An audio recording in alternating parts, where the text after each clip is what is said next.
Taking the handoff from James and Kyle today, here's Jesse Tapia. Yeah, here he is. All right, we were talking about Karl Anthony Towns earlier, Jesse. First of all, how much did you enjoy watching the Knicks get eliminated? It's not even like enjoy. It's just like look where you ended up again.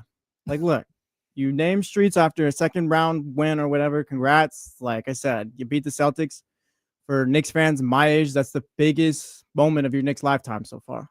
Like, it's just like you lost, and now I'm excited to watch Pacers and Thunder.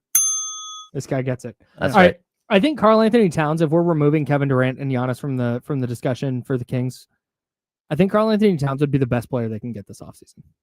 You think? Yes. You think better than Ja or better than, like, I don't know if he's going to be available, but better than Ja if he is available, or better than Trae Young?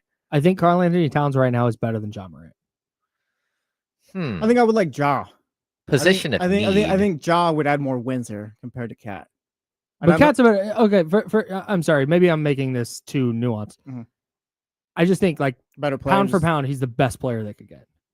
Now, fit, you'd probably. I don't hate the take that you'd rather have Ja than Cat. I don't hate that at all. But I think from a just potential All NBA perspective, I think Cat would be the dude. Okay.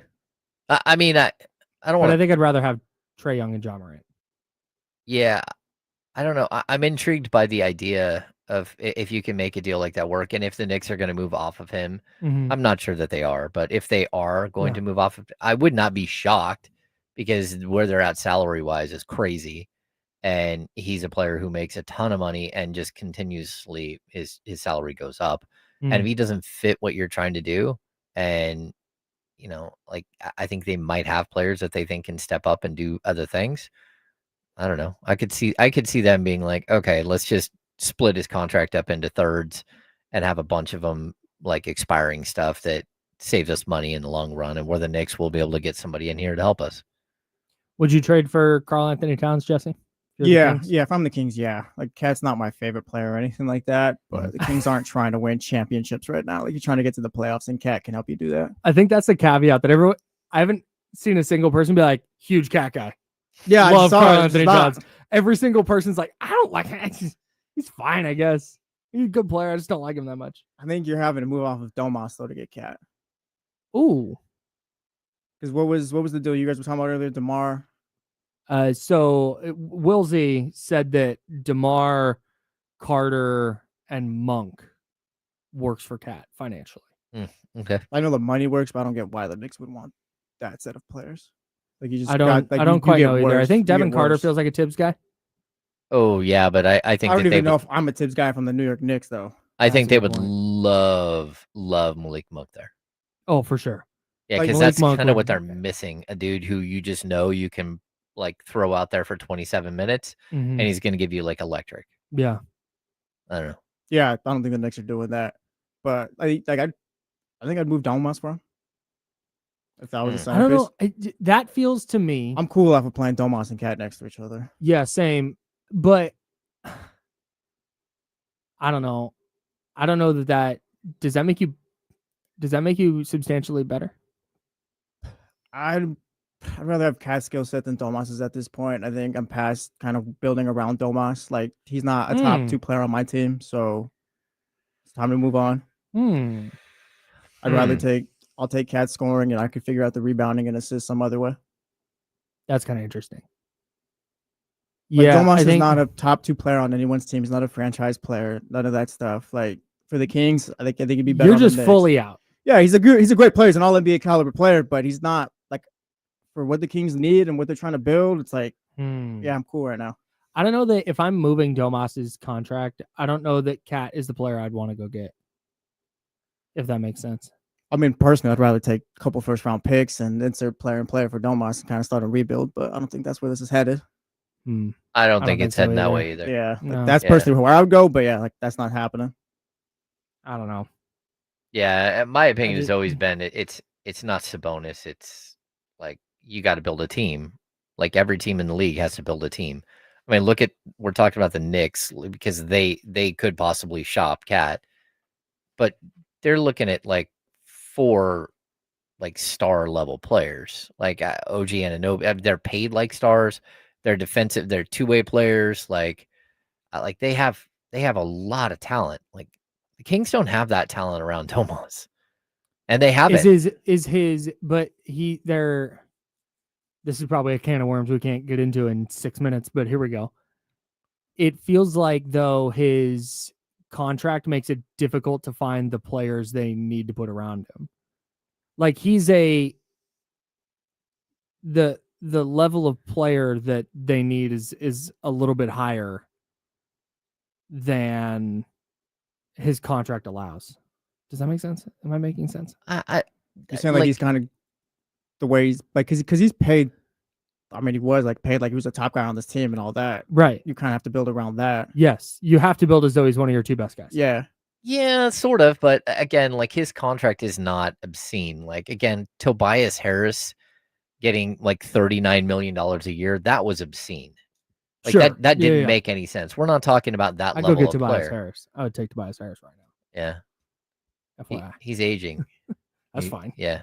He's 6'8". You could shoot it a little bit. He can. Yeah, but I mean, yeah, I do Cat for Tomas. All right. You can work around it however you want. I do that too. I just don't. I don't know, man. Karl Anthony Towns feels like one of those guys, and I think there's several guys like this in the league. And there might be more as because we've kind of talked about today the idea that, man, you can't just go get a superstar anymore and be a top 3 team. Mm-hmm. Like the depth is too good in the league. Coaching's too good in the league. The style of play does not lend itself to just, oh, hey, get a superstar and go win now. Like that's just not. So I'm interested to see like Karl Anthony Towns is getting paid $50 million, right? And I kind of wonder if teams are going, yeah, but to make money work, we're going to have to kind of gut our team. And we don't think Cat is that dude who's going to really carry us. So we're just not going to trade for him.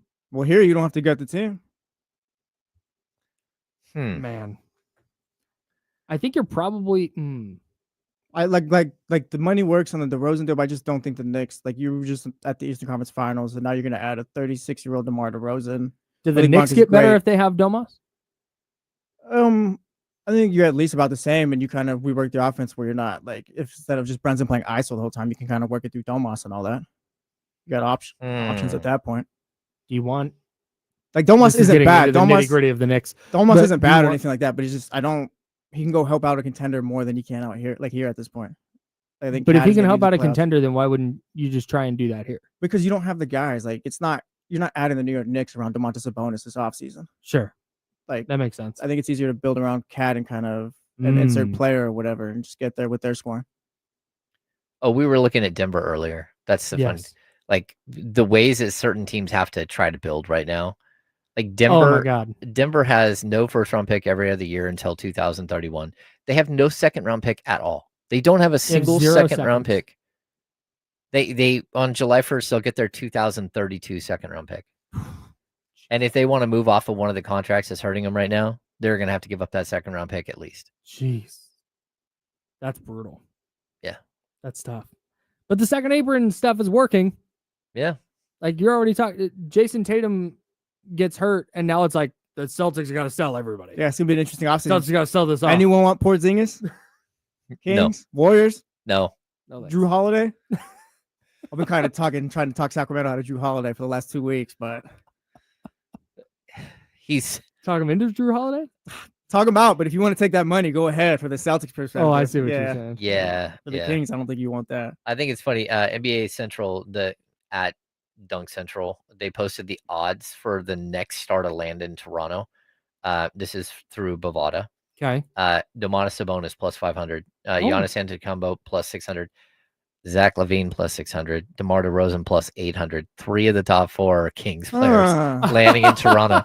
Is Domas number 1? Yeah, I think they have some sort of idea of a trade that maybe works. But that seems really. And we got the odds on RJ Barrett right now. Hey, if it's the Javier trade, I'm going to lose my mind. What was the Javier trade? I don't know. Jonathan Isaac. Here's the deal. Like, no, we love trade ideas. There's nothing more fun than preparing for a show and seeing somebody, any rando, has a trade idea. Yeah. I will take it. If you're going to call in with a trade idea, I need 2 teams max And if it's a third team, you go bring in a third team to make the money work. But here's the two main guys or three main guys who the trade is around. I can't be having the you include this guy. And if they don't want to include this guy and this guy, it's too much. Yeah. And I think too, we need to have the trade machine pulled up. If it doesn't work through there, then it's just you're cut off. Yeah. Yeah. We got to make sure these things work finally. Yes. Not just throwing stuff out. Absolutely. Anyways. All right. Salute. Appreciate everybody who takes time out of their day to call this program.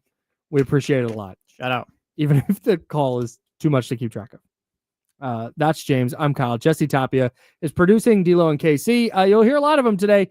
No D-Lo, just KC. Yeah, with Sarah Jesse. Hodges will be here. I'll be here. James will be there. KC and friends. Yeah, it'll be a good time. Go. Can't wait. KC and friends coming up next. For James Hammond, Joe Brazil, I'm Kyle Madsen. We're the Insiders. Jiffy Lube sponsors this program. We're back tomorrow at 10 a.m. right here on ESPN 1320. Until then, drink